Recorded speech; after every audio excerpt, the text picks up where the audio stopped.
মাজত মাত্ৰ আৰু কেইটামান মুহূৰ্ত বাকী, মানে আজি ৰাতিটো বাকী, আৰু আজি ৰাতিটোৰ পিছতেই মুকলি হ'বলৈ গৈ আছে যোৰহাটৰ দ্বিতীয়খন উৰণীয়া সেতু, যিখন যোৰহাট চিভিল ৰোডত 881 মিটাৰ দৈৰ্ঘ্যৰ বনাই থকা হৈছিলে। আৰু আজি ৰাতিটোৰ পিছতে, আৰু তলৰ পৰা চাওক এবাৰ কি ধুনীয়াকৈ জিলিকি আছে, একদম লাইটৰ পোহৰত ইমান ধুনীয়াকৈ সজাইছে নহয়, মানে চালে চকুলোৱা হৈ আছে। আৰু আজি ৰাতিটোৰ পিছতেই কাইলৈ পুৱাই মামা আহি পিনে মুকলি কৰা হ'ব দলংখন। বহুত দিনৰ এটা সপোন পূৰণ হ'বলৈ গৈ আছে সমূহ যোৰহাটবাসী ৰাইজৰ। ৰঙালী বিহুৰ প্ৰাক খণ্ডত উপহাৰ হিচাপে উৰণীয়া সেতুখন যোৰহাটবাসী ৰাইজলৈ।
বহুত দিনৰ এটা আশা পূৰণ হ'বলৈ গৈছে, যিহেতু যোৰহাটৰ দ্বিতীয়খন উৰণীয়া সেতু সম্পূৰ্ণ হ'বলৈ গৈছে। মাজত মাত্ৰ আৰু 4-5টা দিন বাকী আছে।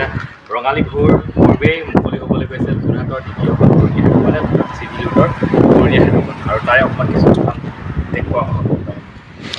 বাট চাওঁতে চাওঁতে যোৰহাটবাসী ৰাইজৰ সপোন পূৰণ হ'বলৈ গৈ আছে। 581 মিটাৰ দৈৰ্ঘ্যৰ এইখন হৈছে যোৰহাটৰ দ্বিতীয়খন উৰণীয়া সেতু, দূৰৰ পৰা একদম জিলিকি আছে। কিমান ধুনীয়া লাগিছে দেখিছে, আৰু এইপিনেকৈ আপুনি ওপৰলৈ উঠি যাব পাৰিব।